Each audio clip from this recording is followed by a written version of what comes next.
In the heart of the Philippines lies Negros Occidental, a province often called the sugar bowl of the country.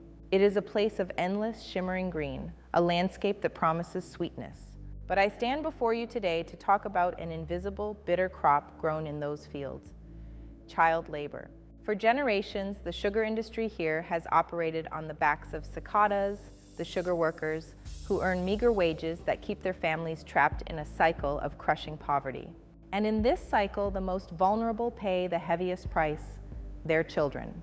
They are children, merely high school students engaged in hazardous labor, wielding machetes, hauling heavy bundles of cane, and being exposed under the brutal sun for hours a day. The problem is poverty.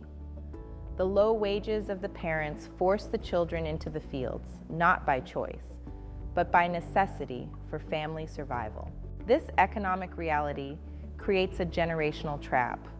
The most tragic consequence of this labor is the crushing of a child's right to education, the very thing that could be their ticket out of poverty. This impact is profound. The sugar harvest follows a cycle. When the cane is ready, the children are pulled out of school to join their parents. They miss months of classes, making it nearly impossible to keep up. A child who spends their day doing strenuous, adult-level physical labor is too exhausted to focus on their studies. Furthermore, these working children hamper their cognitive development and ability to learn. In these communities, the immediate small income from a child's labor is prioritized over the long-term value of a diploma. Child labor creates a self-perpetuating poverty cycle.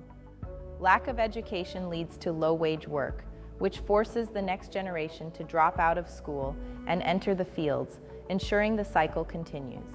The elimination of child labor requires more than just condemnation. It demands structural reform, accountability, and community empowerment. The traditional school structure often fails to accommodate the economic reality of the harvest season. Implementing flexible, alternative education systems like the Bata Balik Eskwela and alternative learning systems, providing comprehensive support, including feeding programs, school supplies, and transport assistance, to remove the direct and indirect costs that force children to work. We must recognize that there is no pure sweetness in a product stained by exploitation. Our consumer choices, our advocacy, and our demands for transparency are the true catalysts for change.